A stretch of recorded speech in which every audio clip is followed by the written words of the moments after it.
Hey guys, Jessie here with your GPP demo, demonstration, explanation.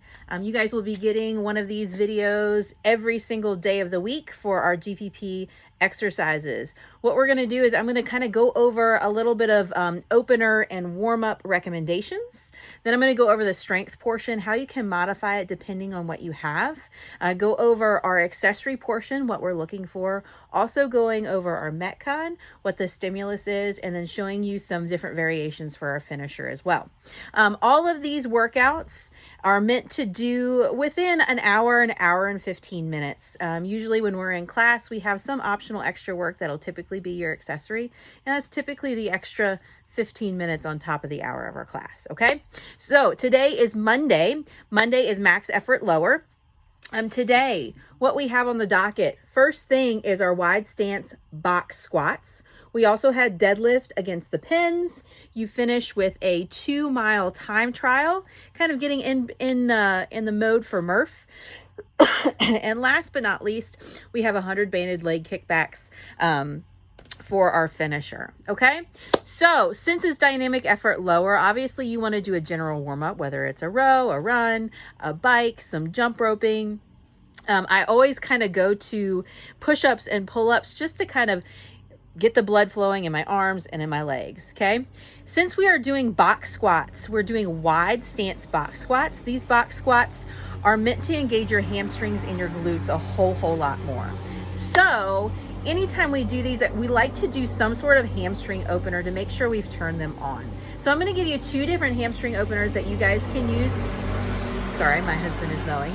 2 different hamstring openers that you guys can use before you start to box squat. Okay, so first thing, and we've done this in class before. I'm going to move my box to the side. We've done this in class before. It's the moneymaker drill. So what you're going to do is you're going to bring your foot way out in front as far as you can.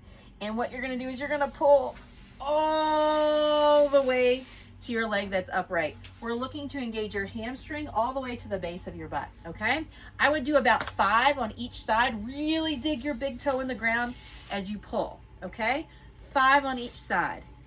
That is one hamstring opener. It works really great for some people. For some people, we need a little bit more of that bent over hamstring opener that we've done, okay?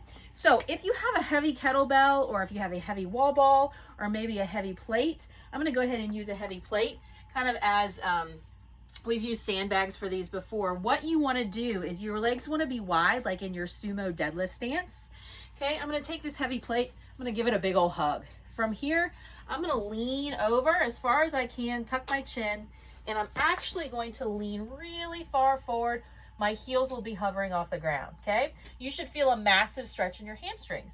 From here, we're going to inhale.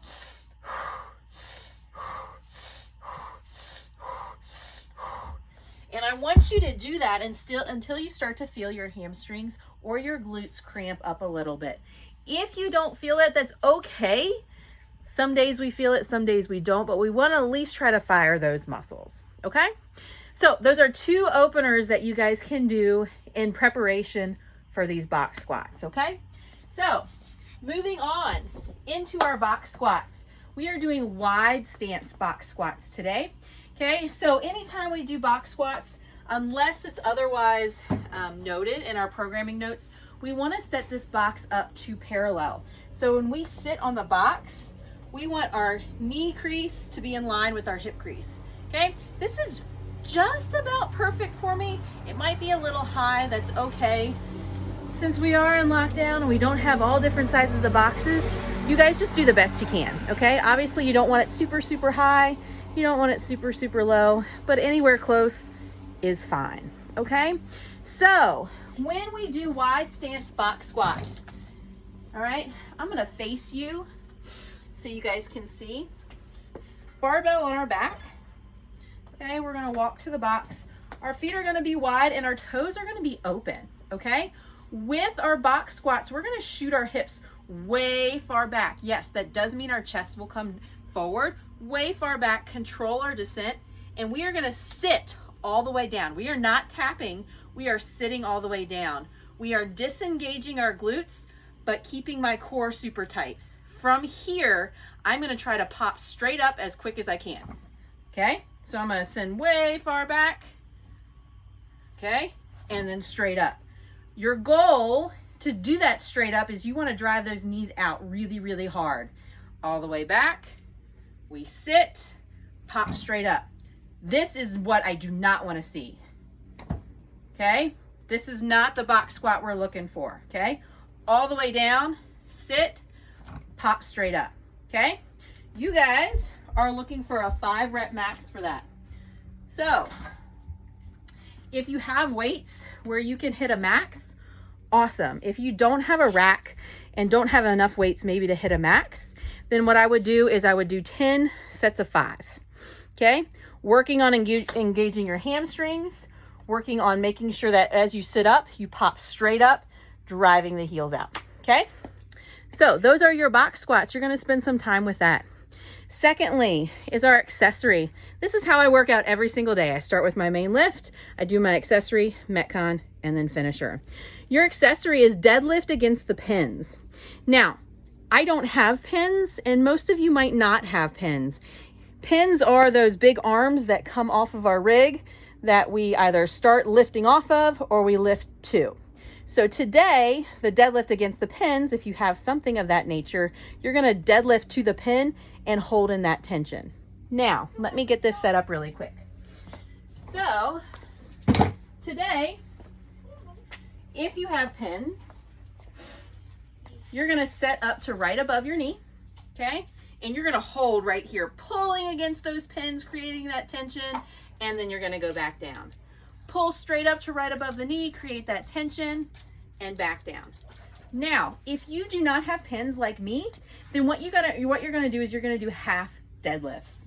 So you're gonna work to a set of 3 sets of 10 max while maintaining good position. So I'll show you from the side, okay? Double overhand grip. You're gonna get more skill transfer that way today, okay? You're gonna start on the floor or mid shin. You're gonna create tension, squeeze your lats, push through the floor, and you're gonna pause for 1, 2, 3, right above the knee, and back down. Okay, back up, pause, 1, 2, 3, and back down. Each set should take you at least 30 seconds, okay? I don't want you to tap and go. I want you to set, push through the floor, create tension with those feet, okay? 3 sets of 10, deadlift either against the pins or hold right above your knee, okay? Next thing, once you've recovered from both of those, you guys are gonna do a 2-mile time trial, okay? So with this 2-mile time trial, it's pretty self-explanatory. When we do Murph, and yes, we're still on lockdown past Murph, but we will be doing Murph, you're gonna do 2 miles in Murph. So if you have a vest and you're used to wearing a vest during Murph, or you've worn a vest before, this 2-mile time trial is wearing a vest, okay? So you're gonna run as fast as you can, 2 miles wearing a vest. If you don't have a vest, just do 2 miles as fast as you can, okay? Last but not least is your finisher. Once you have recovered from that, we did a lot of hamstring and glute work today with our wide stance box squats, sitting down and standing up, and our deadlifts. So we're gonna do banded standing kickbacks, okay? So if you have a band, I have 2 different bands here. I have a thicker red band and then a thin micro band. I'm gonna use the micro band because we're doing 100 of them, okay? Now, if you do not have a band, that's A-okay.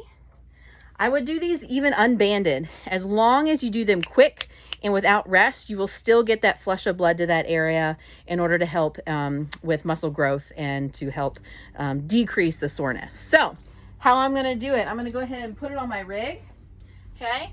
I'm gonna put it on the bottom of my rig. Loop it around just like we do at the gym, okay? And then I'm gonna loop it around my foot, all the way around, big loop, okay? And from here, what I'm gonna do is hold my upright or hold my barbell, okay? And we are gonna kick back 100 of them, just like this. It's okay to lean forward, okay? It's okay to go, go, go. This is not a slow and controlled motion. This is as fast as we can, all right? You will feel this in your spinal erectors. You will feel this in your glute, down in your hamstring. You're gonna do 100 on one leg and 100 on the other leg. That is your max effort lower summary and demo for today. If you guys have any questions on this and you're knocking it out, or if you just want to send me your results, you can go ahead and text me 540-421-2758. I'd love to help. Have fun with today's workout, and I'll see you tomorrow.